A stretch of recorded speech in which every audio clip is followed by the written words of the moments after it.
আসসালামু আলাইকুম রহমতুল্লাহ। আশা করি সবাই ভালো আছেন। আজকে মাগরিব পরে আমি আর আমার ভাই আর আমার পাশের বন্ধু তো তিনজন মিলে চলে গেছি বল কিনতে। আর আমাদের কোমল স্যার, যিনি আমাদের স্কুলের স্পোর্টস টিচার, তার দোকান থেকে বলটা কিনে নিলাম।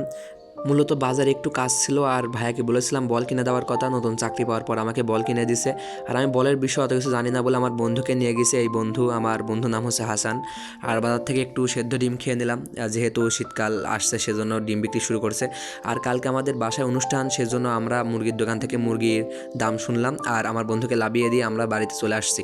এসে বলটাকে ভালোভাবে দেখছি ভাই, শখের বল, বুঝছেন ভাই, যাই করি বা না করি ভাই, বলের খেলার প্রতি আমার আগ্রহ বেশি।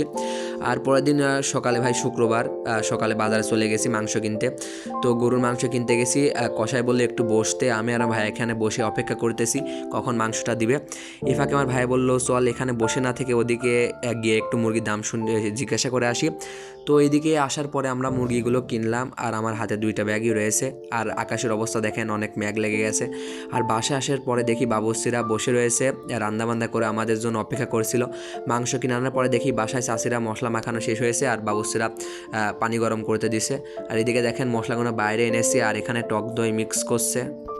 ইনি আমাদের আশেপাশে গ্রামের ভিতরে সব থেকে ভালো বাবুর্চি, যিনি বিরিয়ানি রাঁধতে পারে।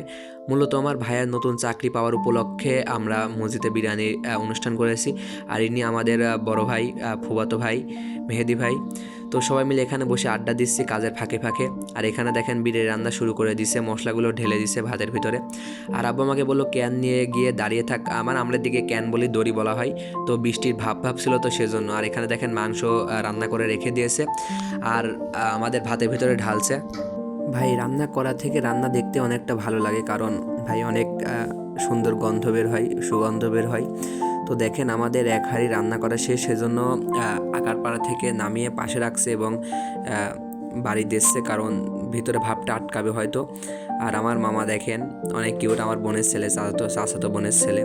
তো ওখান থেকে যা বললাম কয়লা এনে হাঁড়ির উপরে দিতাছে, যে ভিতরে ভাব তৈরি করার জন্য। বিরিয়ানিতে দেখেন না অনেক ভাব তৈরি করার জন্য উপরে কয়লা দেয়।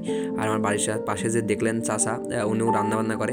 আর আমার ভাইকে বলছি কাগজটা বাঁধতে, কারণ বুঝছেন তো ভাই, আমি ফাঁকে ফুঁকে বেঁচে গেছি, কাজ করা লাগছে না, আমার ভাইকে কাজ করতে দিছি। আর আরেকটা হাঁড়িতে, মানে এই একটা হাঁড়িতে আটে নাই, সেজন্য 2 হাঁড়িতে খাবার রান্না করতেছে। আর বাদ বাকি মাংস আর বাদ বাকি ভাত ছিল, 2 হাঁড়ি নামিয়ে ফেলছে, রান্না করার শেষ প্রায়। এখন আমরা হাঁড়িগুলো বাসায় নিয়ে গিয়ে প্যাকেট করব। আমার ফুফাতো ভাই দাঁড়িয়ে রয়েছে। আর আমার আবু প্রথমে মেপে দেখছে কতটুকু দিলে ভালো হয়। আর আমার ফুফাতো ভাই, আমার বড় ভাই আর আমার চাচাতো ভাই সবাই মিলেই কাজ করতেছে এখানে প্যাকেট করার জন্য।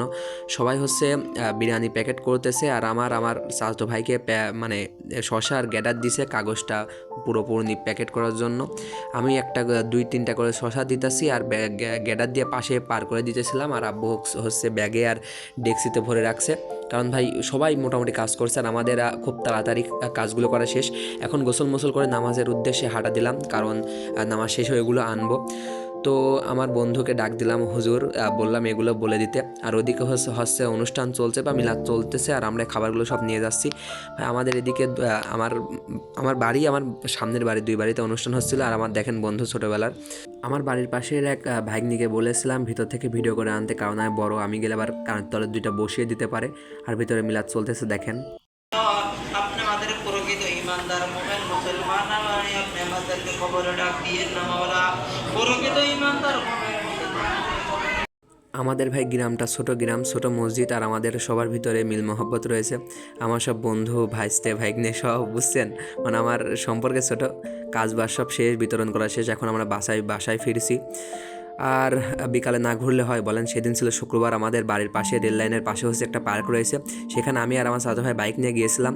আর আমার কাকুকে বললাম খাওয়ার জন্য কিছু দিতে, তো টাকা দিল, চিপস কিনে আনছি খাওয়ার জন্য। আজকের মতো বাই।